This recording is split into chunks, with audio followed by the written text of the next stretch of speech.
This is the most famous footage of Bigfoot. It was shot in 1967 in Northern California, and this image has become the Bigfoot emblem. Countless other videos, photos, sightings, and footprints of a large ape-like man have been reported and studied. An avid group of believers supports the evidence as proof. A larger group of skeptics dispute it. More than 1 in 10 Americans believe Bigfoot is real though. So what is behind the Bigfoot craze? What case do the believers make? Get somebody out here. Son of a bitch is about 6'9", I don't know. And what case do the skeptics make? It's just fake. Who is right?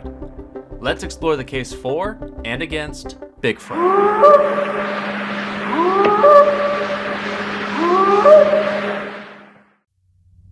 In addition to hiking videos, Greenbelly also makes ready-to-eat backpacking meals.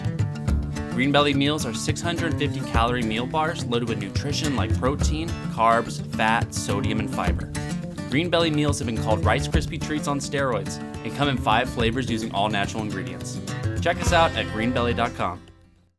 These are cryptids: the Loch Ness Monster, Chupacabra, aliens, and Bigfoot. A creature typically described as mythological in nature, whose existence is considered unproven. And cryptozoology is the search for and study of animals whose existence or survival is disputed. Cryptozoology is the science of basically of animals that nobody has seen. What exactly is Bigfoot though? Also known as the Yeti or Sasquatch. That's a species. A Bigfoot is a upright, unacknowledged primate that exists around the world. In the 1920s, there was an indigenous word that was basically anglicized for print that was coined Sasquatch. The term Sasquatch is believed to have originated from the indigenous people of the Pacific Northwest, meaning hairy wild man. Some of these indigenous and early records date back as early as 1000 AD, like these petroglyphs painted by a tribe of Yukots. The late 1800s saw the beginning of reported sightings from North American settlers. And in 1958, the name Bigfoot was introduced by a reporter from a discovery of a set of large, 16-inch human-like footprints in Northern California. By 1967, with the release of the famous Patterson-Gimlin film, more on that in a minute, the craze was officially on. A hunter from Pennsylvania claims he took a picture of Bigfoot. There are a few categories that believers point to as evidence when it comes to believing in Bigfoot, notably eyewitness reports, footprints, and hair samples. 911, what are you reporting? With someone or something crawling around out here. Jesus Christ, you better see ya. Hello? Get somebody out here. What's going on now, sir? Son of a bitch is about 6'9". There's obviously a massive wealth of eyewitness testimony, anecdotal evidence. There have been an estimated 10,000 sightings reported across the country. Washington, Oregon, and Northern California are responsible for over a third of the reports. I think probably the most compelling thing is witness testimony. Most of the sightings are road sightings, and after that it would be maybe hunters or hikers. The sheer number of these reports leaves many to believe that certainly some of these must be legitimate. I've taken encounters where the witness was traumatized, reports where the witness had to get counseling for post-traumatic stress. Certainly if we were in court, the court would find that Bigfoot existed. There's exceptional witnesses. The Patterson-Gimlin footage from 1967 shows Bigfoot walking for a few seconds. The subject's body, footprints, stride, and behavior have been studied by many zoologists, anthropologists, and primate experts over the years. Some common arguments are as follows. Costume technology. Believers often compare the Bigfoot footage to the Planet of the Apes, a movie which came out a year later in 1968. The high-budget film used costumes that were less elaborate than that in the Bigfoot footage, leading many to believe this level of an ornate costume could not have been possible to be made by a hoaxer. Stride. The stride and gait have been studied, and shows like Discovery Channel's Best Evidence and Monster Quest both determined it was not possible for a human to mimic. Notably the length of its stride and fluidity of its movements. Lie detector. One of the filmmakers, Roger Patterson, passed his lie detector test taken in 1970, leading many to believe he was in fact telling the truth about what he witnessed and recorded that day. Some other notable sightings caught on camera include the Marble Mountain footage taken in 2001 by a youth leader on their annual backpacking trip. Although grainy, it's several minutes long, making it the longest footage caught of Bigfoot. These photos, captured by Rick Jacobs in 2007 from a tree-mounted game camera in Pennsylvania's Alkaheny National Forest. The camera also captured clear photos of bear cubs on the same night, indicating the unidentified animal was not bear-like. The Provo Canyon sighting taken by Beard Card in 2012, he says that he thought he was filming a bear until it stood up. The Mississippi footage taken by Josh Highcliffe while hunting on his property in 2013. There have also been audio recordings or vocalizations. There's a certain category of vocalizations I've heard, which are these big, long, sustained, bellowing, sort of moaning howls. They almost sound like an air raid siren. It's a very deep sound, and when bioacoustics experts have analyzed the recordings of such things, they're like, well, we don't know what species to attribute this to. There's some animal out there that makes that sound. And then there are the footprints.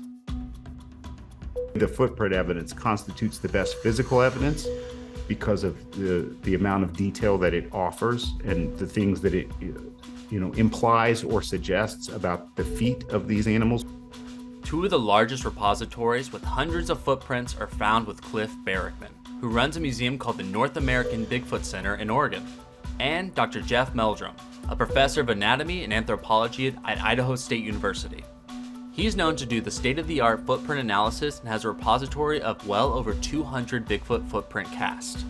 When studying footprints, Dr. Meldrum looks for pressure ridges at the midfoot that indicate a metatarsal break, i.e. a separation between the front and the back of the foot.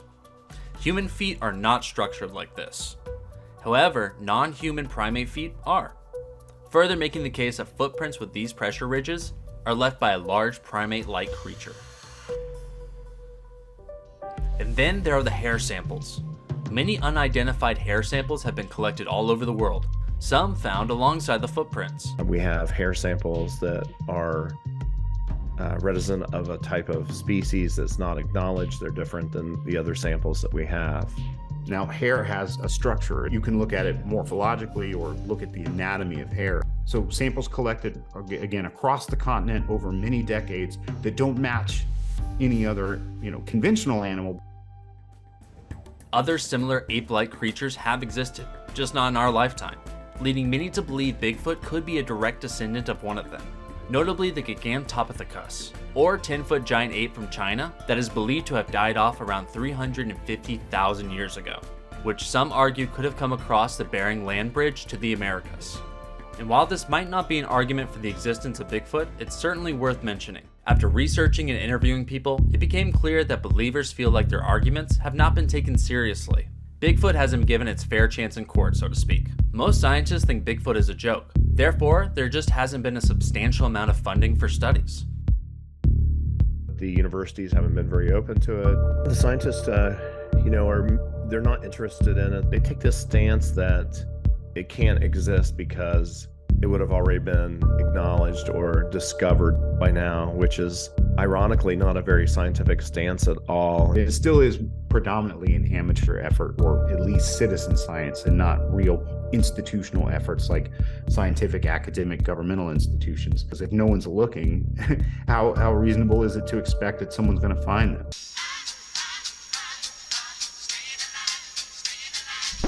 Okay, so we've heard some of the arguments for Bigfoot. Let's explore the case against it. My name is David Begun. I'm a professor in the Department of Anthropology at the University of Toronto, and I am a paleoanthropologist, which means I study ape and human evolution. There is no convincing evidence of the existence of Bigfoot. Yes, there have been lots of photos and videos of sightings. Why are all of them blurry, far away, and grainy though? With the prevalence of smartphones and now drones, it seems unlikely that out of the tens of thousands of reports, no one has captured a higher quality or more convincing clip, right? Even some of our most elusive and endangered species have been captured and filmed. And if a creature like this exists, in order to breed there must be more than one. Especially as we encroach more and more on wilderness areas and their habitats are reduced, it makes it harder to believe a population is able to be sustained without detection. When one dies, where are the bodies? Or bones, or anything. Which brings us to the hair samples. Despite a lot of discussion around unidentified hair samples, not many real studies have been conducted. The most thorough peer-reviewed study on DNA hair samples was conducted by the Museum of Zoology and the University of Oxford in 2013. Out of 57 hair samples, mostly from the United States and Russia, DNA analysis identified various animals, including American black bear, brown bear, cows, horses, deer, and even humans. However, none of them were believed to have been from an unknown primate species.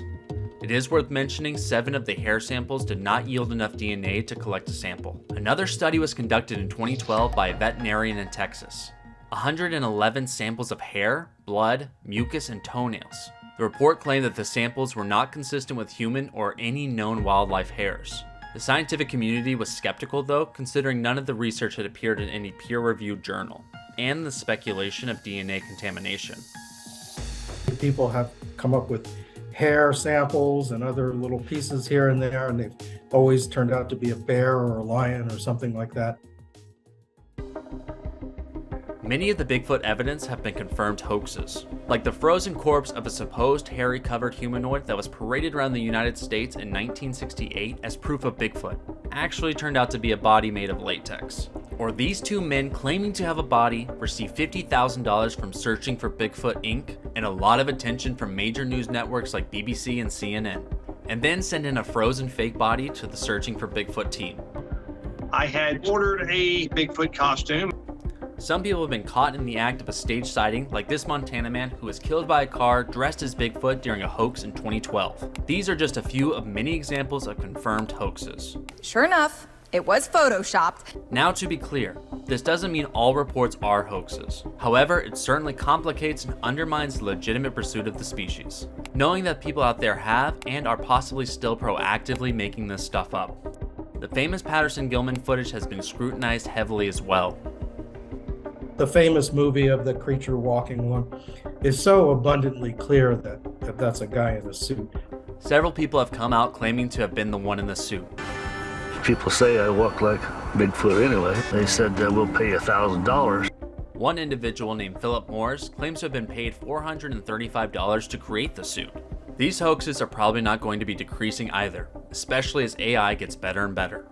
With the evolution of artificial intelligence, largely the public isn't accepting most of the evidence that's out there in terms of video stuff because we can alter it so much. Overall, there's clearly something out there capturing the public's attention. There is yet to be any compelling evidence for Bigfoot, though. If somebody came up with some solid evidence for Bigfoot, it would get attention. I mean, it would be on the cover of Nature if you proved that there was this kind of a giant primate. So if it's not Bigfoot, what are all of the sightings and footprints? A combination of incorrectly identified black bear sightings and hoaxes?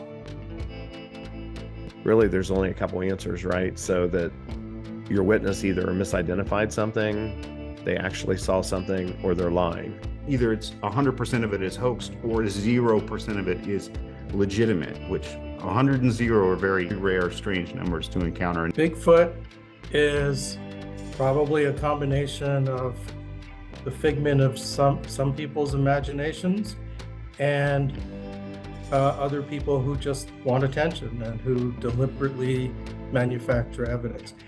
There's a saying in science that the absence of evidence is not the evidence of absence, and sometimes that concept gets abused. Other creatures like the giant squid have been reported for hundreds of years, and largely dismissed, until the 1850s when the species was officially documented. So, maybe we're just waiting for harder evidence to emerge, or maybe this is just another cryptid capturing our curiosity. A big footprint. A big thanks to Dr. Russell Jones from the Bigfoot Field Research Organization, Matt Pruitt, author of The Phenomenal Sasquatch, and Dr. David Begun for their help making this video. If you like this video and want to stay up to date with more deep dives on hiking topics, please like this video and subscribe to Greenbelly's channel.